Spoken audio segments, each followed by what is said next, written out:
Good evening. Good evening. My name is Winston Michael Ray. I am making this quick video, this brief video today from my apartment here in Brookline, New York.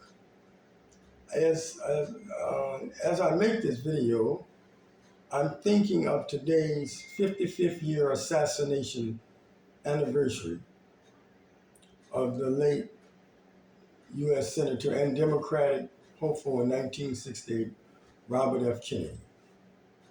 Before I go any further, I want to give thanks to the Most High for allowing me this opportunity to be with you, America and the world, all 226 countries worldwide.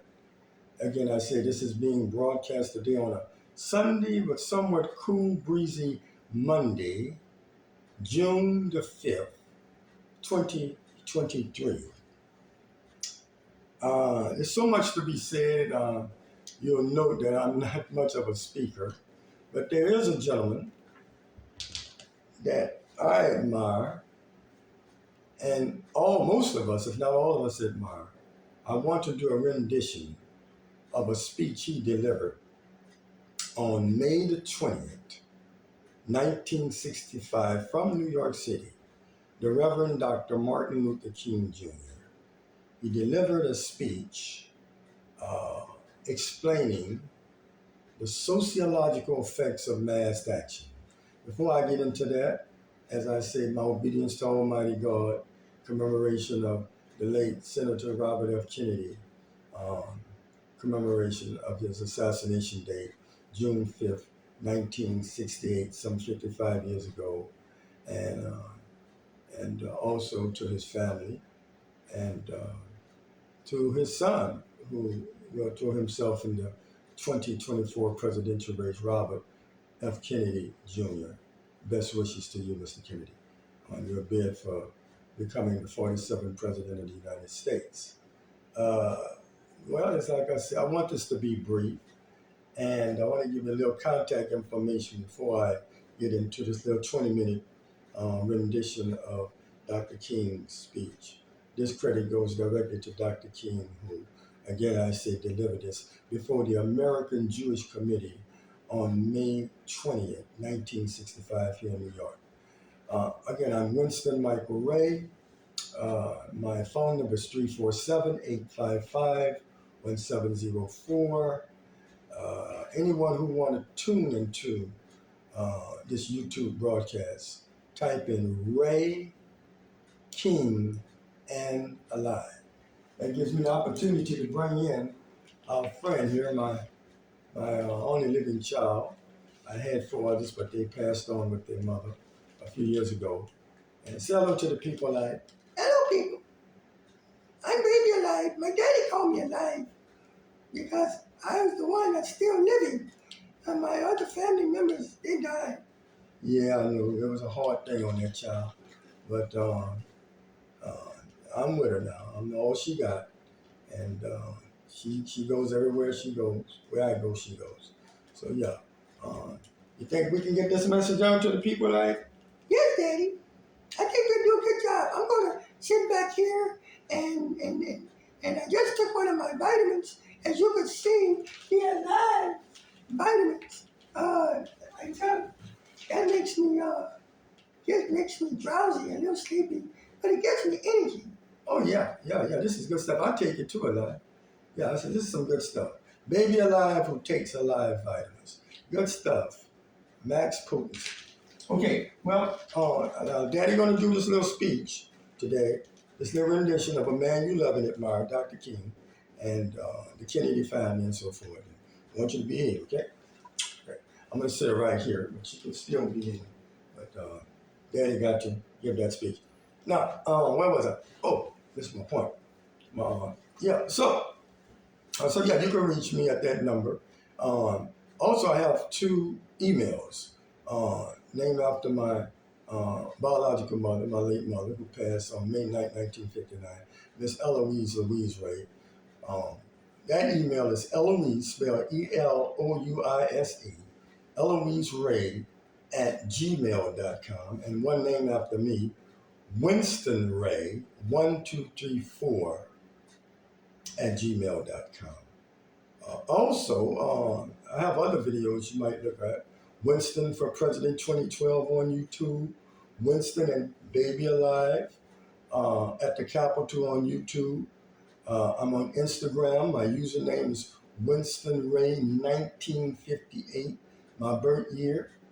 And that pretty much covers everything. So, without further ado, I want to show you this real quick, give you an idea of what we're going to do here. Take a look at this. I want to put this out there. Let you read that for a minute.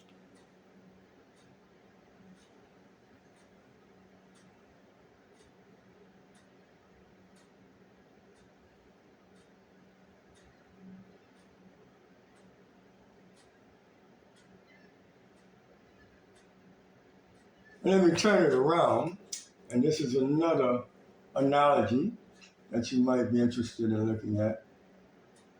Look at that real quick.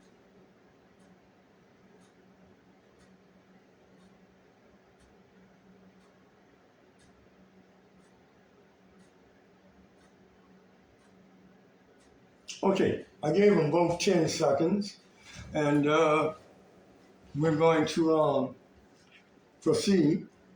I got to do a little glass switching here. Let's see what we have here.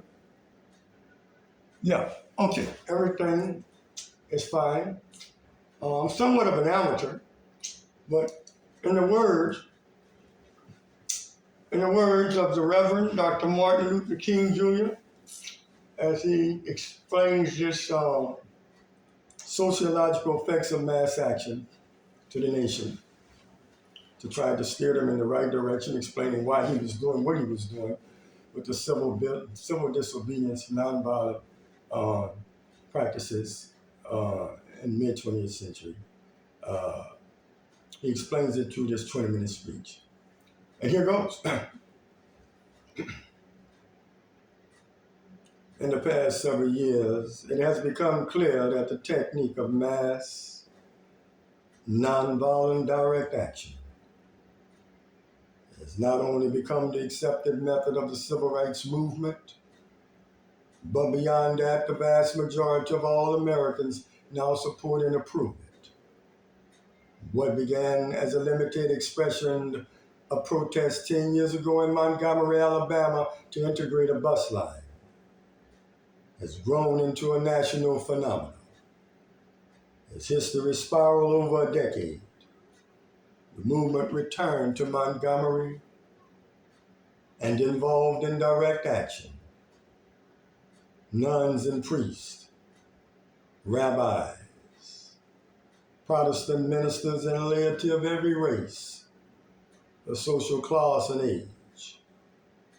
Many observers have been surprised and even shocked by these methods. The enemies of the civil rights movement have been quick and vocal to denounce them as undemocratic pressure tactics and even un-American in philosophy. Yet the truth is, no one can scorn nonviolent direct action or civil disobedience without canceling out American history. The first nonviolent direct action did not occur in Montgomery. Its roots go back to the American Revolution, when the boycott against British tea culminated in the Boston Tea Party. It was a favorite weapon. The suffragette movement, when women had to fight for their right to vote. It was a technique that the trade unions employed to organize a mass production industry.